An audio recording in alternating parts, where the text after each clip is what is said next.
Sentido Económico 2025.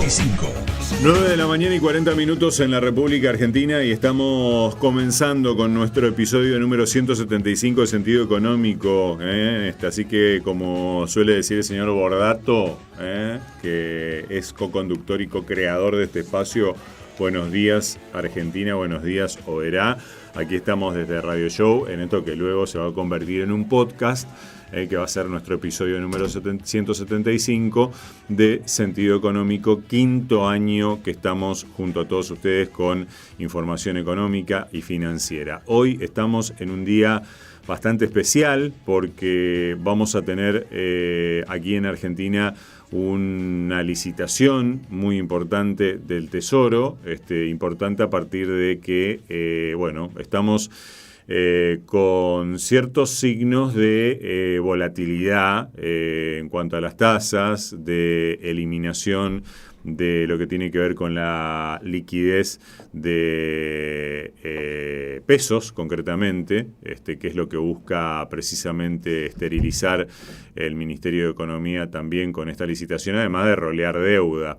Bueno, la duda que hay en el mercado con respecto a esto es, a cuánto va a ascender precisamente esta licitación, el roleo de la deuda, cuánto se va a licitar efectivamente de esos poco más de 7 billones de pesos que se estarán licitando en el transcurso del día de hoy, ¿no? Nuestra idea era también comentarles un poco, y lo vamos a tratar de hacer muy brevemente, antes de tenerlo con nosotros a Matteo Reschini, que es el analista senior del research de InView, charlando con nosotros, a propósito de que nos brinde un poco su análisis acerca de toda esta situación por la que estamos atravesando, tanto, digamos, aquí, tanto en renta fija, sobre todo, digamos, como en renta variable, a pesar de que hoy por hoy, digamos, los focos están puestos, si se quiere, en todo este tema de la licitación, de este tema de los encajes que le han subido también a las entidades bancarias, precisamente también con el mismo fin, y todo con el fin de mantener controlado el tipo de cambio, ¿sí? Fundamentalmente el dólar, que en el día de ayer tuvo una baja bastante significativa prácticamente en todas sus cotizaciones.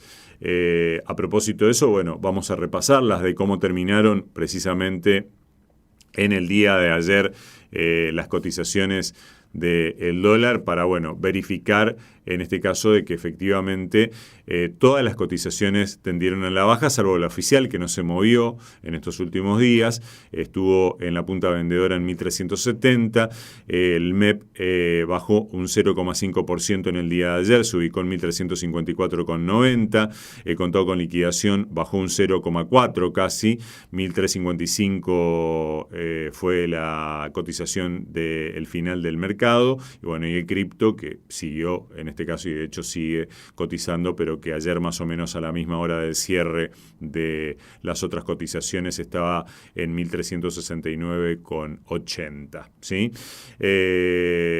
Un dólar que tuvo su pique en algunas semanas, en un par de semanas del mes de julio, cosa que también va a hacer su efecto arrastre, obviamente, en los números inflacionarios que se van a saber recién a partir del 10 de septiembre, y oscilaciones que marcan las consultoras privadas con respecto a cuánto puede llegar a ser o de cuánto puede llegar a ser el IPC del mes de agosto, que todavía no terminó, pero esas estimaciones de distintas consultoras rondan el 1,7 al 2% aproximadamente, ¿no? Así que esto en lo que se refiere a el cierre del día de ayer en cuanto al tema cambiario particularmente. Mientras que en lo que tiene que ver con el mercado en general, ayer los índices cerraron levemente al alza, el S&P 500 0,41%, esto en los Estados Unidos, el índice mayormente de las tecnológicas, a pesar de que el mayor volumen del S&P 500 es de las tecnológicas también, el Nasdaq 0,44%, el Dow Jones, el índice mayormente identificado como el de las empresas industriales, 0,3%, y el Merval sumó subió un 0,57% en pesos, ¿sí? En cuanto a los commodities, bajó el petróleo, 2%, 2,3% casi. El oro subió apenas un 0,74%, no tanto apenas. La soja subió en el mercado de Chicago 0,29%. Y bueno, también la actividad bursátil en Brasil, en el índice Bovespa, tuvo una baja del 0,43%. Otras bolsas que son tomadas como referencia, como la europea, la china y la japonesa, todas terminaron con signo negativo, con números en rojo, 1,11%, 0,39% en China, 1,11% la de Europa. La de China 0,39%, que están ya cerrada, 0,97 la de Japón. Así que algo entonces de calma también, pese a que, estaba también bastante ajetreado el panorama en lo que tiene que ver en este caso con los Estados Unidos por, la despedida que le dio, o el intento de despido de Trump para con una gobernadora de la Fed, Lisa Cook, nada menos. Así que vamos a analizar un poco de cómo está el mercado y de cómo están algunas variables económicas enseguida, por supuesto con nuestro entrevistado, sin dejar de mencionar a nuestros auspiciantes que ya nos están acompañando también en este día de hoy. Sentido Económico 2025. Net Finance acompaña el crecimiento de las inversiones personales y el financiamiento PYME, optimizando su flujo de caja desde el litoral y con presencia en todo el país. Net Finance, agente asesor global de inversión, matrícula CNB 1158. Fontana Lubricentro levanta la bandera de que mantener tu vehículo en condiciones sea un disfrute. Buscamos tu auto, o si lo traes, tenés una sala de espera con todas las comodidades para vos y tus chicos. Fontana Lubricentro, Libertad y Neuquén, Oberá Misiones. Transporte Goichik, servicio de media y larga distancia para cargas generales, paletizadas, bebidas y contenedores en todo el norte argentino y Buenos Aires. Casa Central, Corrientes 41, Leandro en Alem, Misiones. Grupo IEV, empresa líder en el mercado financiero, brindando soluciones de financiamiento a individuos y empresas. IEV, agente de liquidación y compensación y agente de negociación integral, matrícula CNB 246. Y lo recibimos con muchísimo gusto en este espacio de nuestro episodio número 175, Sentido Económico, a Mateo Reschine, CFA, analista senior de research de InView. Siempre invitadísimo y siempre muy predispuesto a atendernos, así que te agradecemos, Mateo, por esa predisposición, a pesar de que hoy por hoy en el mercado las papas se estén quemando un poco, ¿no? ¿Cómo estás? Buen día. ¿Cómo estás, Alejandro? Un gusto estar acá. Desde la última vez que hablamos, ahora estoy de Head de Research. Perdón. No, por favor. Me parece que faltó ahí la reseñita corregida también en LinkedIn. En LinkedIn. Así correcto, que vamos a echarle la culpa a LinkedIn. Pero no hay culpas. Si nosotros siempre hablamos, ni siquiera vemos en qué puesto estamos, así que no hay problema. Así que nos alegra mucho que también estés en ese puesto, el más importante de research en InView, que recordemos es una plataforma que le brinda precisamente servicio a múltiples empresas que se dedican al mercado bursátil y a los inversores también de manera directa. Cualquier persona que nos esté escuchando puede hacerse cliente de InView. Así que esa cuestión más comercial se la vamos a dejar en otro momento a Diego Martínez Bursaco, a quien le mandamos un saludo también, y que es el country manager de InView, que también siempre con mucha amabilidad nos atiende. Bueno, Mateo, aboquémonos a lo que tiene que ver con esta situación por la que estamos atravesando en el mercado. Por ahí me parece más atinado arrancar por Argentina, que está teniendo todos estos, no sé si decir inconvenientes. ¿Cómo definirías vos, que sos que sabe acá, de las dos personas que estamos hablando, estos avatares por los cuales está atravesando el mercado argentino? Y a partir de ahí iremos de alguna manera estructurando un pequeño cuestionario.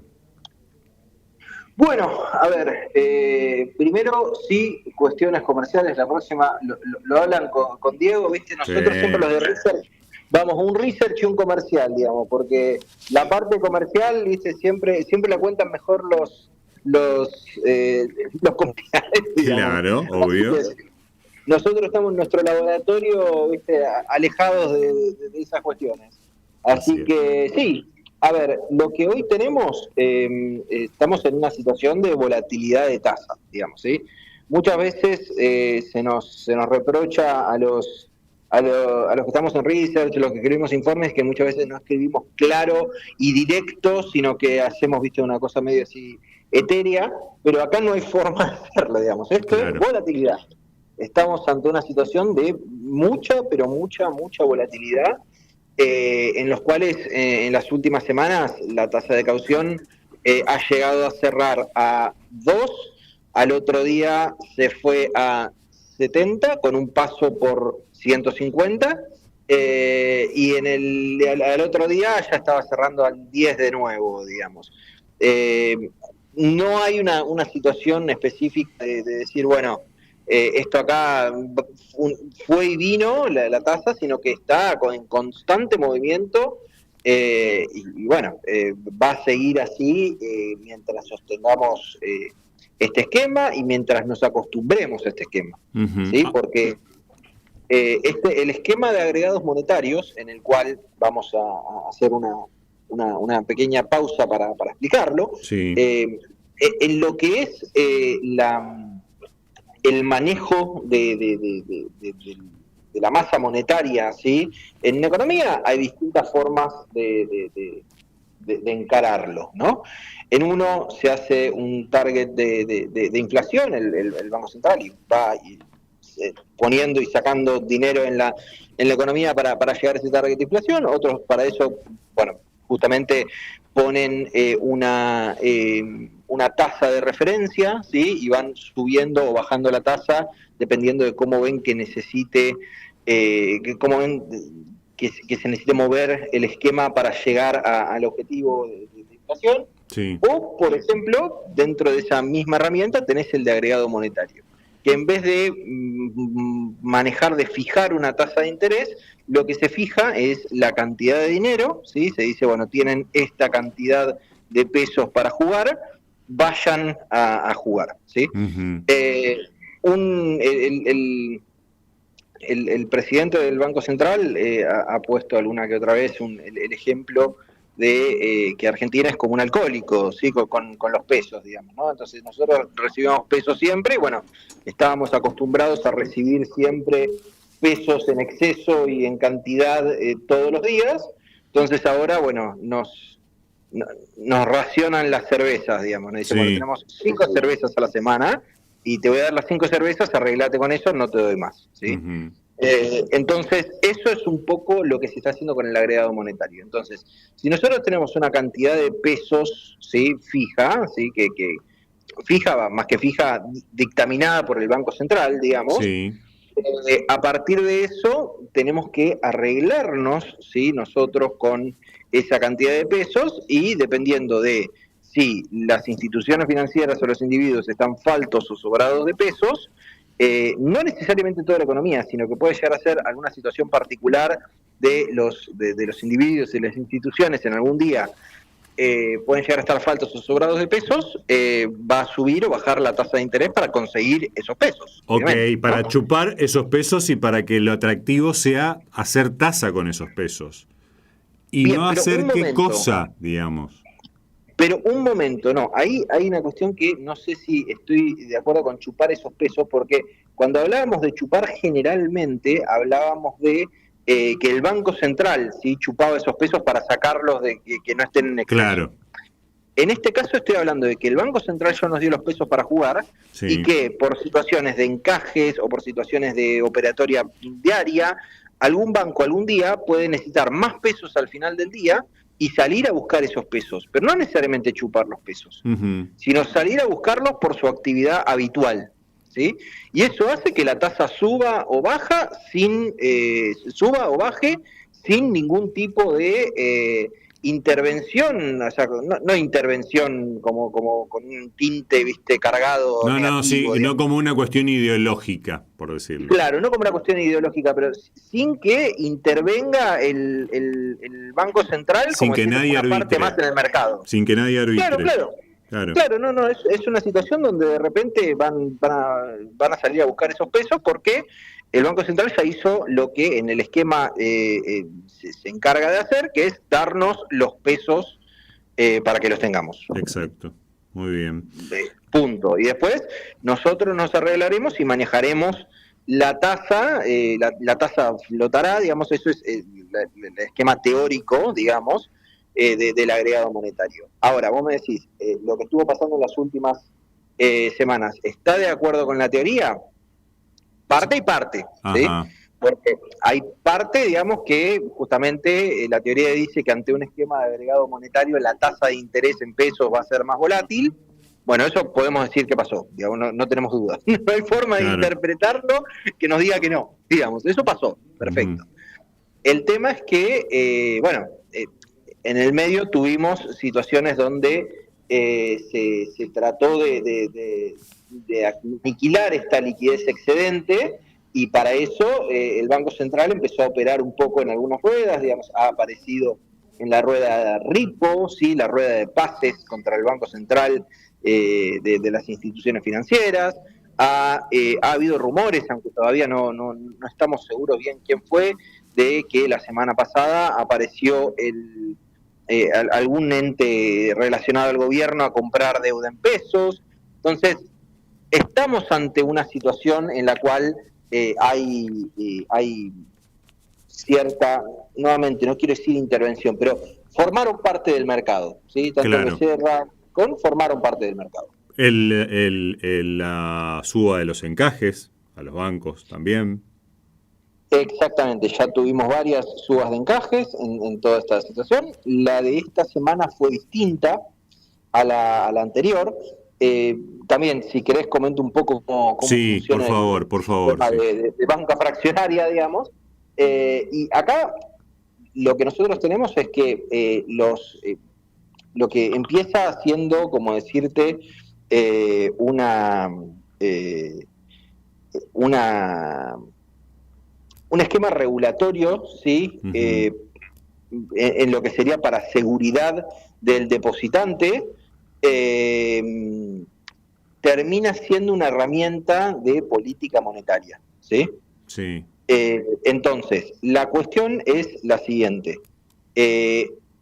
¿Para qué sirve un encaje desde el punto de vista regulatorio y de seguridad del inversor? Esto funciona así. Si uno pone un depósito en el banco, ¿sí? Originalmente el encaje está pensado como para decir, bueno, que el banco no preste, no utilice esos fondos por el 100% de eso, porque si no, un banco que usa el 100% de los depósitos para inversiones, para prestar o para lo que quiera, digamos, es mucho menos inseguro ante una corrida.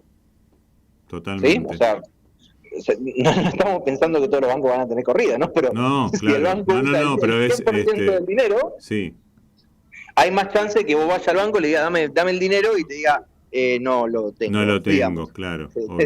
Mirando para abajo, ¿viste? Y haciendo jueguitos con los dedos claro. En la mano. Entonces, vení mañana. Claro, vení mañana y vemos, sale a buscar. Y vemos, claro. Exacto. Entonces, eso no estamos diciendo que eso puede llegar a pasar en lo más mínimo, pero digamos, un encaje, o sea, esto lo explico no como una situación posible, sino como para decir cómo nace el encaje, para qué sirve el encaje. Es para garantizarle al cliente que va a tener su plata disponible en cualquier momento cuando la quiera retirar. En definitiva. Exactamente. ¿No? Entonces, lo que se dice del depósito, le dice al banco, deja parte depositado en el banco, en la cuenta corriente del Banco Central, en los depósitos del Banco Central, una parte déjalo ahí, ¿sí? ¿Cuánto es eso?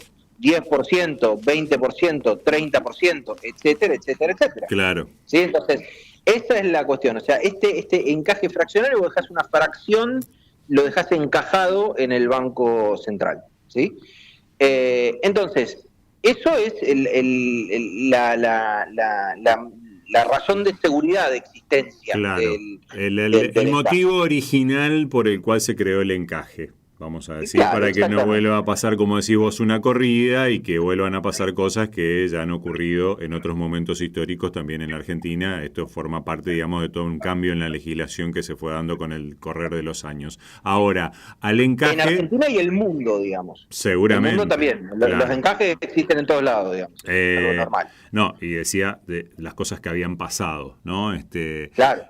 Claro, de cuando te ibas cuando ha pasado de que te fuiste al banco en Argentina y te dijeron no tengo la plata o no te la puedo dar. Bueno, pero dejando eso de lado, ahora sí, ese motivo, digamos, de seguridad para el depositante es aprovechado y también, digamos, el encaje tiene podríamos decir, una doble utilidad.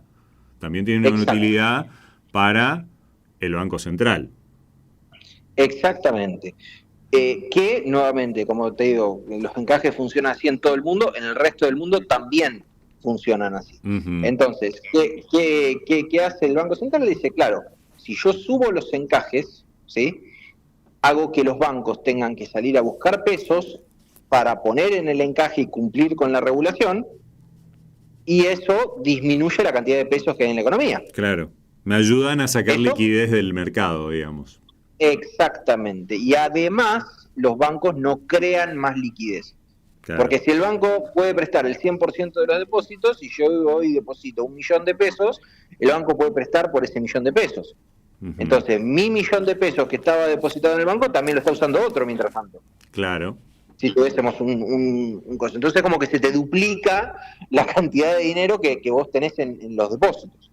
Entonces, de esta forma, lo que haces con el banco es, si vos le subís el encaje, haces que el banco salga a buscar pesos para cumplir con esa regulación, por los depósitos que ya tiene, y hacia adelante que, entre comillas, cree menos pesos. Perfectamente. ¿Sí? O sea, si capaz que hay acá algún académico o un experto en bancos, capaz que medio se está agarrando de la cabeza, pues está medio sobresimplificado todo, pero para que se entienda pero la idea, de los encajes. Claro, la idea es que se entienda. Bueno, ahora vamos al para qué, pero al para qué fundamental de todo esto, ¿no? Porque ya hablamos de las tasas, de esos desarbitrajes, el tema de por qué se aumentaron los encajes a los bancos también, que en definitiva es otra herramienta que también está utilizando el Banco Central. Vamos al para qué, ¿no? Para que, bueno, ahora, Alejandro, ¿para qué? Exactamente. Entonces, acá, claramente, si estamos diciendo que si subimos los encajes, los bancos van a crear menos dinero y encima van a tener que salir a buscar pesos en la economía para encajar por los depósitos que ya tienen, bueno, entonces estamos viendo que ante la situación actual, el Banco Central, que es el que maneja estos encajes, tiene la impresión, digamos, por decirlo de cierta forma, que sobran pesos en la economía. ¿Sí? Que hay pesos que están en sobrantes y que pueden llegar a generar inflación, todo lo que, bueno, ya sabemos que pasa cuando hay una masa de pesos excedente en la economía. Búsqueda, compra de dólares, que suba el dólar, que eso se traslada también, claro. Exactamente. Entonces, ¿qué sucede? La semana anterior, perdón, la otra semana ya, no sé, estos días de volatilidad en que no sepa cuándo... Sí, hay que mirar el almanaque todos los días temprano para ver qué día es. No, y me lo voy olvidando varias veces, lo veo varias veces en el día el almanaque. Me imagino. Entonces, la cuestión es que, ¿qué pasa? En la última licitación del Tesoro habían quedado en la calle de los casi 16 billones de pesos que vencían, se renovaron 9 y monedas, ¿sí? Entonces habían quedado casi 6 billones de pesos en la calle. Sí. Billones en español, ¿sí? Exacto. O sea, millones de millones. Exactamente. Millones de millones. No, miles de millones en inglés, claro.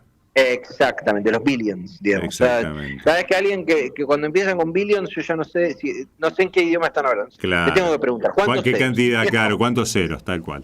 ¿Cuántos ceros? Exactamente. Entonces, en este caso, estamos hablando de billones en español, millones de millones. Entonces, eso habían quedado para dimensionar cuántos son 6 millones de pesos de un día para otro. Entonces, eso ya en parte iba a ir a encajes porque, no sé si se recuerda, a principios de mes impactaba, de mes de agosto, impactaba una suba de encajes que ya se había aplicado. Exacto. Entonces, lo que hizo hace 2 semanas el Banco Central decía, bueno, como sobraron estos pesos, puede subir los encajes, porque van a sobrar pesos. Claro. Listo, subió los encajes. Y esta semana, la suba de encajes que se anunció el lunes, ¿sí? Que tiene, en parte tiene impacto a partir del 1 de septiembre, es distinta, ¿sí? Porque acá empiezan a jugar, ahora vamos a otro nivel de conocimiento de encajes, que son encajes remunerados y no remunerados, ¿sí? En lo que son los encajes no remunerados es cuando yo le digo lo que recién explicaba, pongo 1 millón de pesos en el banco, lo pongo en un depósito a plazo fijo, entonces el banco tiene que salir a colocar un 30, 40, 50% en pesos líquidos en el Banco Central. Sí. Pero muchas veces lo que se hace es, parte de este encaje se lo permite integrar en títulos públicos, ¿sí? En deuda, ¿sí? Para que ese dinero no rinda cero, sino que rinde un poco más. Exacto. Entonces, ¿qué sucede con esto, Alejandro? O sea, moviendo la proporción de encajes remunerados y no remunerados, también el Becerra puede ayudar, ¿sí? A que el MECON tenga mayor o menor demanda en las próximas licitaciones. Entonces, ¿qué sucede?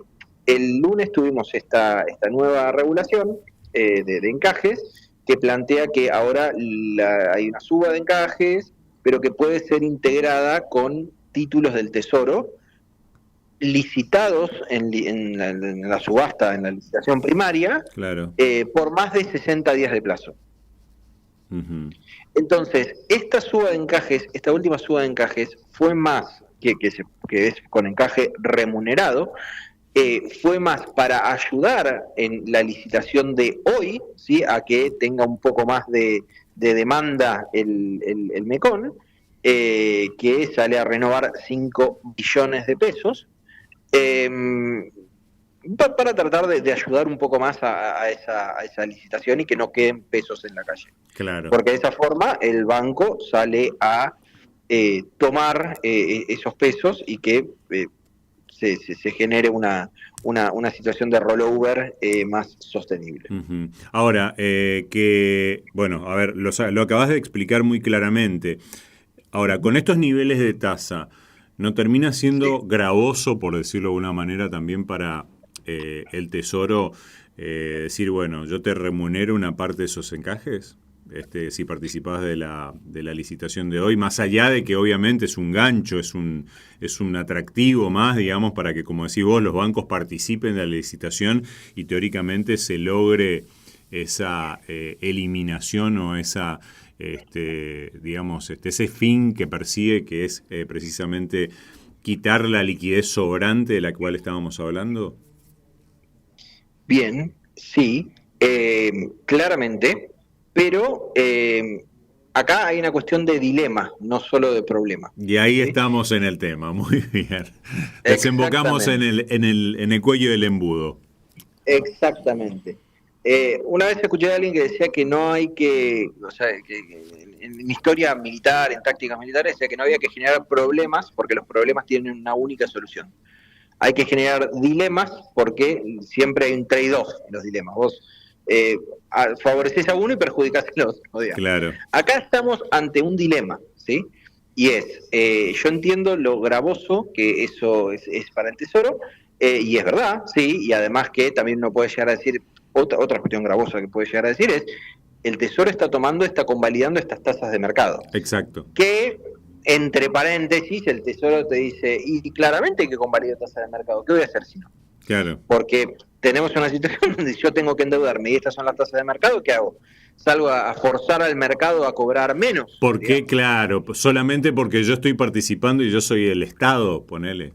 Claro, exactamente. Claro. Entonces es una situación de, estas son las tasas de mercado. Cuando mejoren la situación, las tasas de mercado serán menores.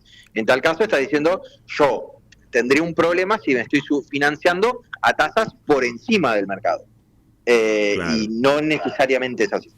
Volviendo al tema, digamos. Entonces, uno puede llegar a decir, no es gravoso el nivel de tasa, los encajes remunerados, ok. Pero del otro lado del dilema, ¿sí? en el otro lado de lo que se puede llegar a generar, claro, es la batalla final que se está peleando de manera coordinada entre el MECON y el Becerra, es contra la inflación.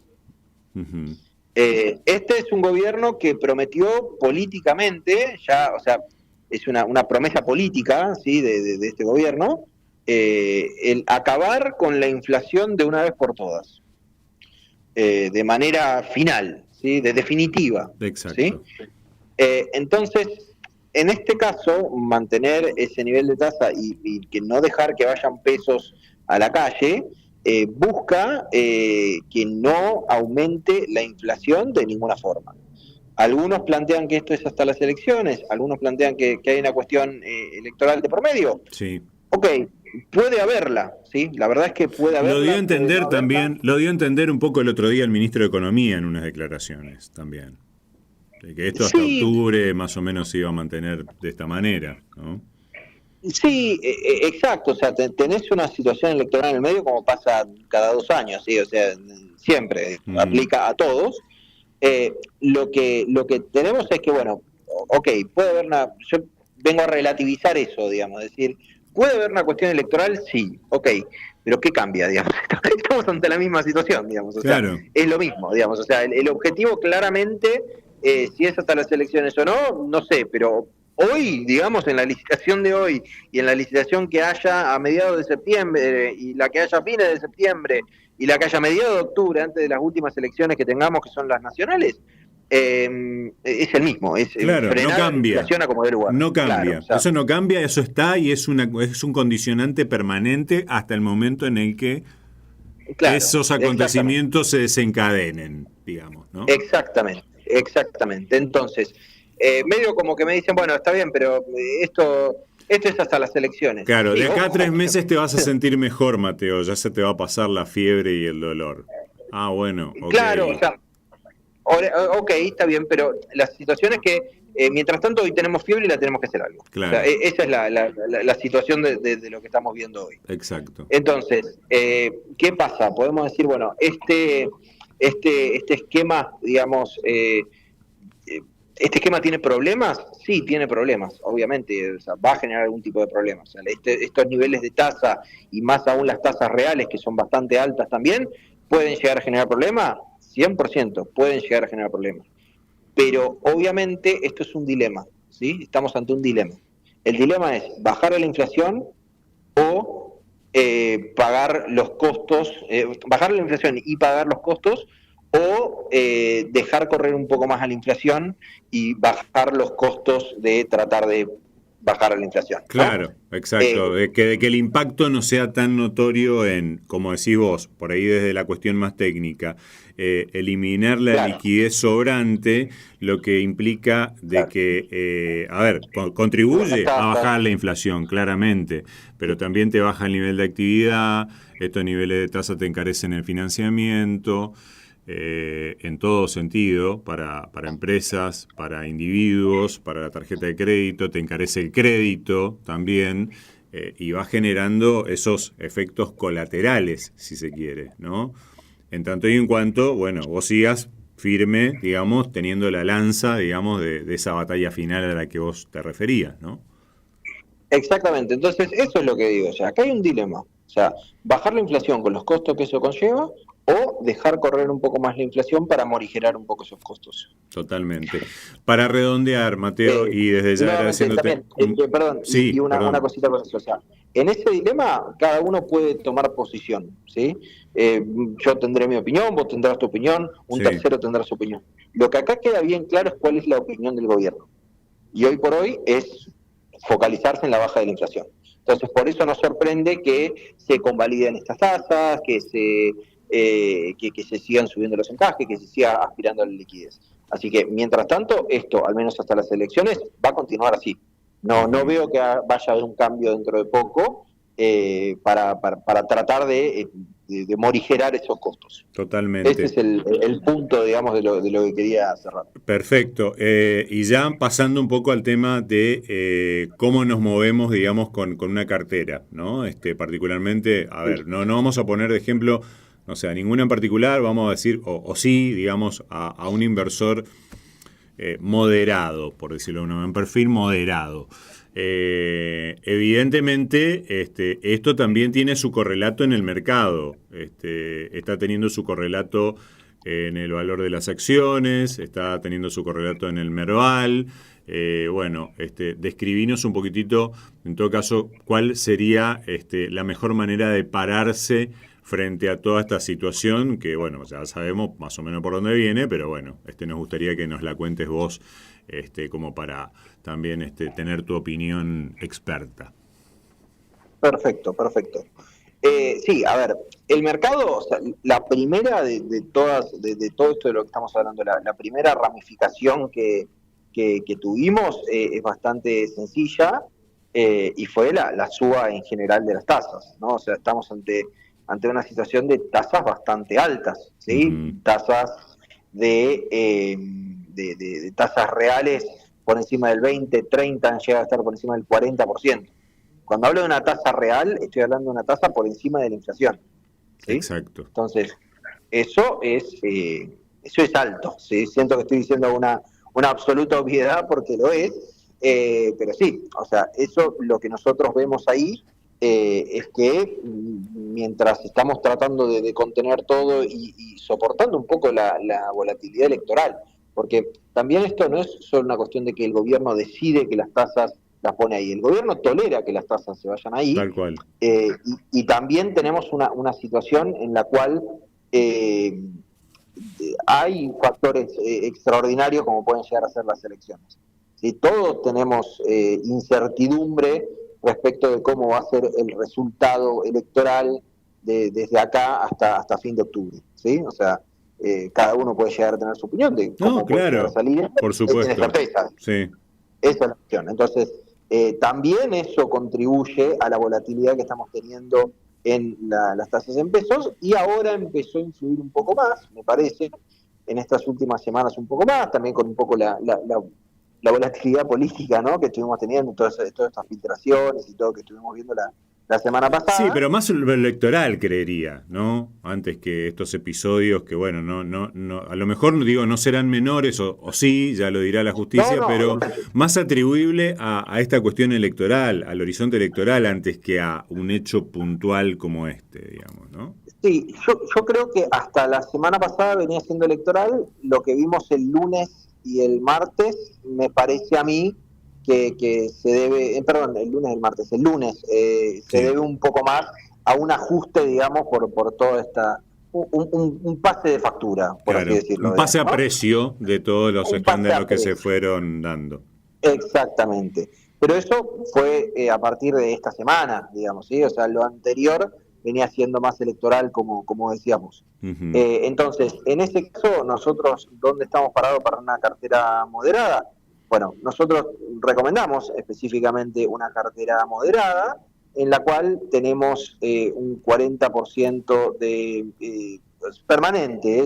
Nosotros pensamos en una cartera moderada. Claro, no moderada. Cambia por esto que está pasando ahora, permanente. Claro, o sea, el benchmark de nuestra cartera moderada es 40% dólar, 40% SER, 20% Merval, ¿sí? Uh-huh. Eso es lo que nosotros tratamos de, cuando pensamos en un perfil moderado, pensamos en eso.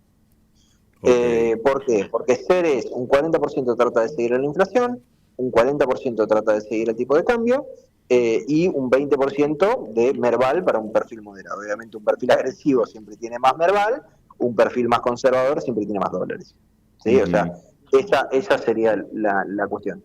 Y nosotros muchas veces vamos moviendo, por momentos estuvimos en la parte de dólares, en la pata de dólares estábamos haciendo carry.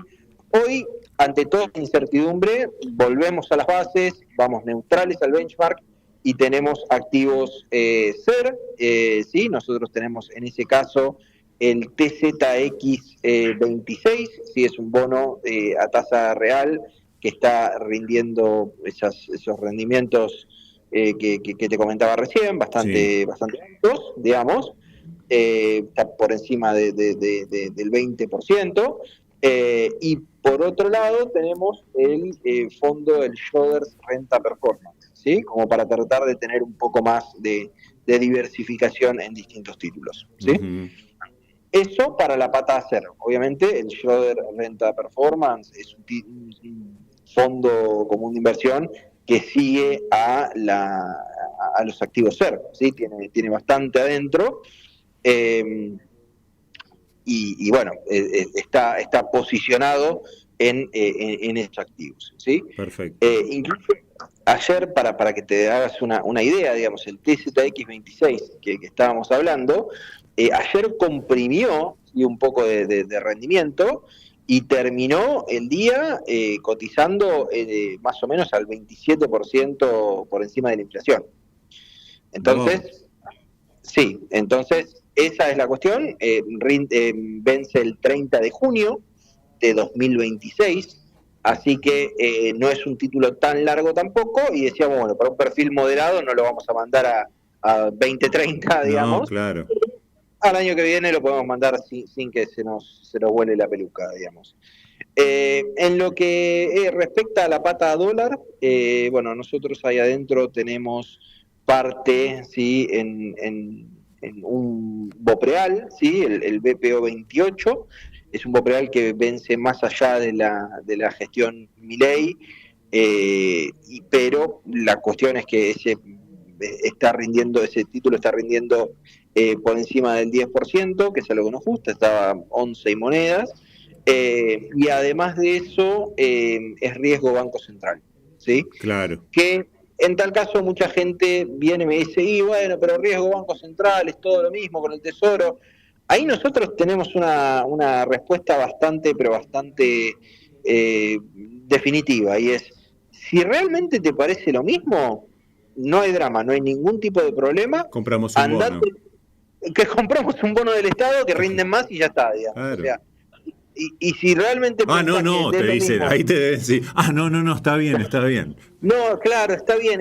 Ahí dicen, ¿está bien o...? Bueno, no, pero no quiero ninguno de los dos. Bueno, listo, vamos a algún fondo LATAM, algo menos agresivo, digamos. Claro. Pero en tal caso, digamos, por eso nosotros nos paramos en el de Banco Central, porque creemos que no es lo mismo en ciertos rangos, ¿no? O sea, si esto se va todo al demonio, si probablemente todo sea todo lo mismo. O sea, cuando el mercado se destruye, las correlaciones van todas a uno, ¿viste? O sea, total. No importa si es renta fija, variable, no importa nada, digamos, en ese momento, pero como estamos hoy, sí creemos que hay diferencia, por eso vamos a un BPO 28.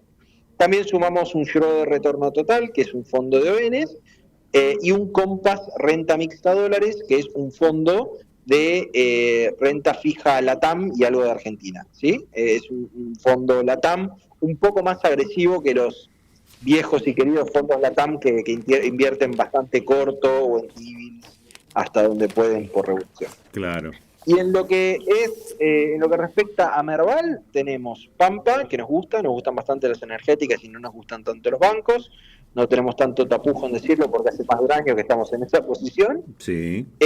Y el Schroders Renta Variable como hacemos nuestro cherry picking con Pampa y Schroders Renta Variable como para tener una exposición amplia respecto de Merval. ¿Que tiene más o menos qué componentes mayoritarios, Mateo? No, está bastante neutro el Merval, un poco más tirado de energía como nosotros. Claro, con la misma tendencia y la misma mirada de ustedes. Claro, algo que se adecue, obvio. Claro, exactamente. O sea, eso nos gusta el fondo porque nos gustan los papeles que tiene dentro. Como decía el de Reddit, ¿viste? I like the stock. Bueno, nosotros somos parecido, digamos. Pero el tema es que nosotros incorporamos un fondo para que también tenga los papeles, o sea, para que también tenga exposición a activos que quizás no nos gustan tanto, pero como tenemos un benchmark Merval, algo tengo que tener, ¿no? O sea, si yo pifio y los bancos vuelan por el aire, digamos, y nosotros que no nos gustaban tanto lo estábamos infraponderando, prefiero tener algo ahí en el fondo para morigerar, digamos, mi error en la cartera. Claro, y decías que la cartera está neutral con Merval. Claro, en realidad la cartera no está neutral con Merval, ¿sí? Está neutral respecto de la posición de Merval. O sea, tenemos activos para tratar de seguir al Merval. Perfecto. Dentro de la porción. Entonces, si yo te digo que tengo un 20% de mi benchmark, ¿sí? Cuando calculo mi benchmark, hago el rendimiento del Merval por el 20%, bueno, tengo 20% en activos de Merval. Sí, no, eso pero se no entendió, estamos claro. neutrales. Si estuviésemos neutrales, tendríamos que tener más bancos, digamos, por ejemplo. Perfecto. Con lo que, en definitiva, esta cartera, ¿cómo los tiene a los clientes? ¿Conformes hoy por hoy? No, dentro de todo es una cartera que están bastante conformes los clientes y nosotros venimos también bastante conformes con la cartera, ¿no? Sí. O sea, en ese sentido, si vemos lo que son los rendimientos, ¿sí?, de los activos dentro de la cartera, la yield de los activos SER estaba comprada a 17%, que está bien, está un poco por encima, digamos, pero es un buen rendimiento real, y las ONs, el fondo de ONs con Bopreal que tiene dentro y el fondo LATAM un poco más, ¿cómo decirlo?, un poco más arriesgado, ¿sí? Está bastante, pero bastante bien en un 9,74%. Entonces estamos bastante conformes, digamos, con los activos que hay dentro, y si lo vemos en lo que va del año, estamos con un overperformance, digamos, del benchmark este que te estoy comentando, del 9%. ¿Sí? Entonces, muy bien. 9 puntos porcentuales. Sí. Entonces, llevamos un 20,32% en lo que va del año, y en rendimiento en pesos, obviamente, porque lo llevamos todo a pesos, mientras que el benchmark, sí, un 40% SER, 40% CCL y 20% Merval, es 11,91%. Perfecto. Obviamente alguien puede llegar a decir, bueno, la verdad que si miramos el rendimiento solo de tal activo, le fue mejor, digamos. Sí, puede pasar, pero en sí estoy tratando de tener una cartera diversificada, claro, que es lo que siempre se recomienda. Matteo Reschini, Head of Research de InView, te agradecemos muchísimo, como siempre, la posibilidad de disfrutar una charla como esta, y por todos los tips que nos fuiste dejando.